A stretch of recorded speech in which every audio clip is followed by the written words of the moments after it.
Episode 8 of 20, The Heart of PBL, or at least the Ventricle, workshops. Brooke was one of my extroverted learners. She was in my advisory class. We had a great relationship. She always did my bulletin board because I wasn't a big bulletin board guy. And she generally did what she was supposed to do. So I was really surprised when she didn't show up to my compound complex sentence workshop.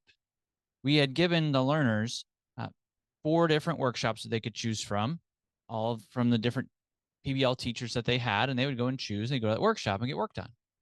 And Brooke did not know how to do compound complex sentences well, according to her quiz. So I was really surprised. I said, Brooke, how come you didn't come to my workshop? Don't you need help with compound complex sentences? She says, oh, yeah, I definitely need help. I do not get conjunctions or commas. So why didn't you come to my workshop? She said, well, I looked at the descriptions for all the workshops and yours didn't look that exciting. So I just went to Mr. Spencer's. Don't you think you should have came to the compound complex sentence workshop? She says, well, don't you think you should have made a better description for your workshop? Touche, young learner, touche. And that was the day that mandatory workshops were born. You can have need to know workshops where your learners take some kind of a quiz to determine their level of mastery on a certain skill. Like in this case, it would have been compound complex sentences for me. Just a quick 20 sentences. Can you identify them? Can you use the conjunction correctly? And then if you get 85% or less, it is now a mandatory workshop. At the time, we were doing voluntary workshops, assuming that our learners would just go where they needed to go because they knew, and they didn't. So maybe I should have made my description a little better, but the next time Brooke was in my mandatory workshop. Every PBL teacher can use workshops to meet the personalized needs of their students through these 3 workshop tips. The first tip for your workshops is that the heart of PBL, or at least one of the ventricles, should be the primary method of delivering content. So small group, just in time, student-centered, inquiry-based experiences that are connected to need to knows. So when you're launching a PBL unit, you're going to launch with an entry event, probably bring a community partner in. They're going to explain the big problem. It's going to be engaging, and you're going to spell out what's going to happen over the next 4 weeks of your PBL unit. And then you stop and you ask your learners, what do you need to know? If you go back to one of our very first episodes where my young friend Skylar was in my class, we talked about a genetics project, and he had to learn about the Punnett square. And the way we would approach this is say, hey, Skylar and team, do you want to help these parents who just found out their child has a genetic disease? Skylar says yes. And he looks at the rubric and he says, well, what's a Punnett square? Oh, well, if you don't know Punnett squares, let's make that a need to know. And then I'll do a workshop on that. Does that sound good? Yeah, that makes sense. Because now you can make the best possible product for your client, in this case, parents who found out their child has a genetic disease. So you're looking at the need to knows that came out of that entry event, and now you're starting to create workshops around those. You want your learners to look at the rubric. They want to really define the problem that the community partner has laid out, and you've probably helped lay out as well. And then they're going to come up with need to knows. You come up with workshops. The question is always, just like Brooke, what if my standards don't come up in the need to knows? Then you need to have them come up. You need to make them come up. You might look at the rubric and say, hey, did anybody notice that in order to get past the middle part of the rubric, you have to know compound complex sentences?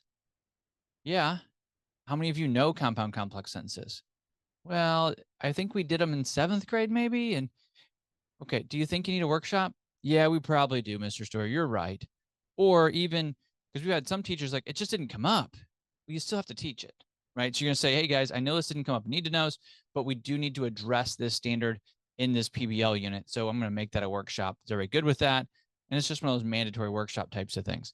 As you develop the art of PBL, right, that crawl, walk, run piece, once you're running, you'll have some more tools in your tool belt.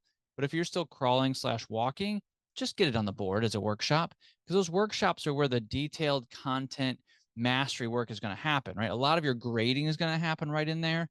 Sometimes if you wait for grading to be in the group setting, it gets kind of messy, right? Especially when you're first starting out, and you don't want to be in that situation where a whole group gets a bad grade because one student made a really bad error, right? Or the whole group just gets passed along on the coattails of a learner who's doing all the work. So this area of workshops is a great place to take a lot of grades and make sure that your learners have mastery of your core content. The second tip is that some traditional materials will fit in PBL. Some will not, right? Your 48-minute lecture is not really going to fit, but don't throw all your resources out. We're not asking you to do that. Your quizzes, your labs, your best practice activities that you have might be stations for you. Like all those pieces that are really great, engaged, best practice learning, they fit. Probably fit right in these workshops. And the beauty is that you've done these before. Now those workshops are going to fit in the context of a driving question in a larger real world problem. Right now, we need to learn perimeter so we can make raised garden beds for the local senior center.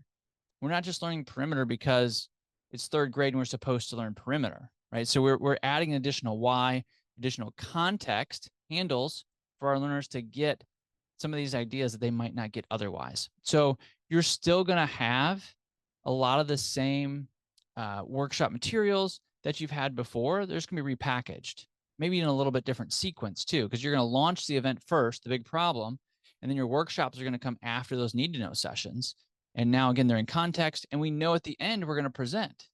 So there's a presentation coming. So now when you're in that workshop, it's like, well, I really want to make sure you've mastered perimeter because you're going to be presenting that to an authentic audience. A whole set of master gardeners are going to come in to hear about your raised garden beds and how you know perimeter. So I want to make sure that you've mastered it. And so you're adding this extra accountability beyond grades. Just the importance of the work that needs to happen is elevated. And now you see more engagement inside of your workshops, which is really your core content, which is why we see our state testing scores go up in PBL, right? Even against skill and drill, where it gets like crazy skill and drill, still doesn't match the results of PBL. And we'll get into some of those stories as we go throughout this binge PBL podcast series. The third tip is that students and community partners can deliver workshops, but you're going to need scaffolding or a structure. It's neat to have your learners that have mastered a topic teach another set of learners. Like it can work really well, but don't expect it to suddenly be hands off and you're just in the back with your feet up on your desk twiddling your thumbs, right? That doesn't work. It might be more work, but I would say it's worth it, right? So I wouldn't do it like your first PBL unit. It'd be a point where your learners have seen you run workshops, you've run protocols, you've got structures, you take need to knows within that workshop. So then they can mimic the things that you've done, right? So you want them to be looking at what their learners need. You want them to have an assessment at the end of that workshop to show mastery, that the learners have in fact relearned that content and they've mastered it. So you want to give them some structure to this. Same thing with the community partner. Community partner is kind of an advanced move to have them run a workshop, but it's super cool. You might have someone who's an expert in marketing come in and teach a workshop on how to build logos out or how to create an avatar or a unique selling proposition for this business that your kids are creating, right? Or how to run a meeting for this nonprofit that your kids are going to develop a logo for. The marketing person might come in and say, this is how we run these meetings.